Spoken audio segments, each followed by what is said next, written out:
নুৰজাহান। এয়া মই হস্পিটেল আহিছোঁ, উইণ্ট্ৰ হস্পিটেল, গুৱাহাটী ক্লাব। মোৰ ছোৱালী এজনী হৈছে, কেবিনটো চাই লওক।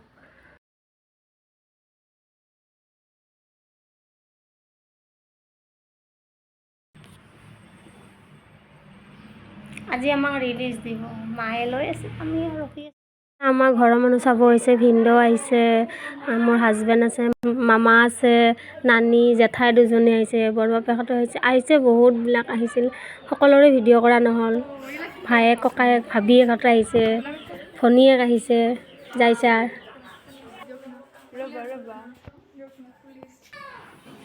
কি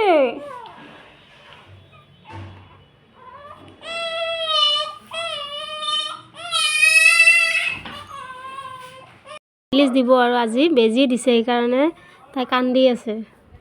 এতিয়া মই ভইচ অভাৰ কৰি কিনেহে কথাখিনি কৈছোঁ 1.5 মাহ পিছত, কিন্তু ভিডিঅ'টো মই তেতিয়া বনাব পৰা নাছিলোঁ। আৰু মই ব্লগ বনাম, আপোনালোকে যাই চাওক। বহুত মৰম দোৱা আশীৰ্বাদ কৰিব আপোনালোকে সকলোৱে। ছাবস্ক্ৰাইব কৰিব, লাইক কৰিব, শ্বেয়াৰ কৰিব দেই। আমি যাই চাওক চবখিনি দেখাই থাকিম লাহে। মই ডেইলিকৈ দিব নোৱাৰিব পাৰোঁ, যেতিয়া পাৰোঁ আৰু মানে তেতিয়াই দিম। আপোনালোকে চাব আৰু মৰম দিব। মোৰ ছোৱালীজনীৰ নাম জাইছা ৰহমান ৰাখিছোঁ, বাপেকৰ নাম জিয়াউৰ ৰহমান হয়, সেই নামেদি ৰাখিছোঁ তাইৰ নামটো জাইছা ৰহমান।